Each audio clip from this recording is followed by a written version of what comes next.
je viens de me séparer d'avec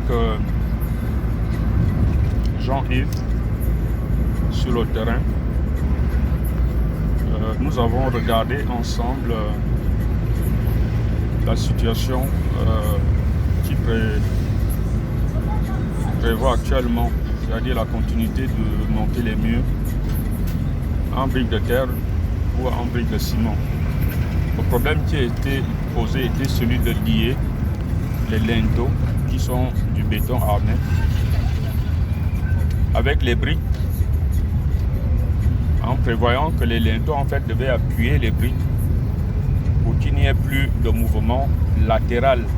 C'est-à-dire si quelqu'un appuie le mur de manière horizontale en plein milieu,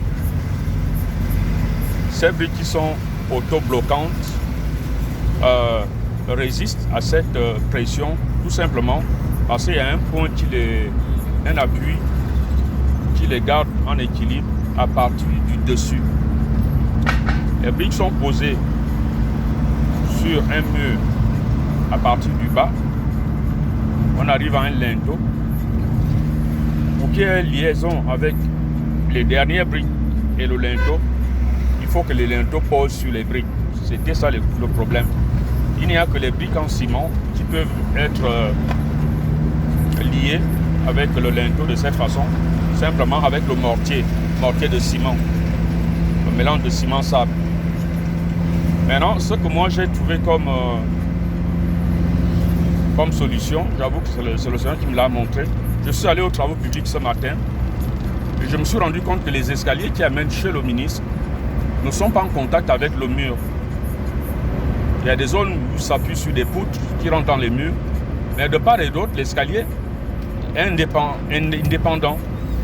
Donc ils ont laissé des espaces de 10 cm entre le mur et les escaliers pour faire passer par exemple des tuyaux d'évacuation d'eau ou bien des tuyaux d'incendie, l'eau qui vient pour arrêter le feu. C'est ce que le Seigneur m'a montré ce matin. Et sur le problème de l'église, du temple de Nzanyon, on peut réaliser les linteaux en toute quiétude, on peut réaliser les dalles en toute quiétude, sauf que les zones où on aura besoin de lier les briques avec et le linteau et la dalle, on va créer des entonnoirs. Ces entonnoirs permettent de verser du béton liquide, mélange sable-ciment, après avoir posé des fers sur ces zones de jonction. Et on va les couler avec du béton liquide, que ce soit sur les linteaux, que ce soit sur les espaces qu'on va laisser ouverts au niveau de la dalle à l'étage. Il y aura des zones à l'étage qui auront des ouvertures à peu près de 10 cm à 5 cm pour laisser passer le béton liquide.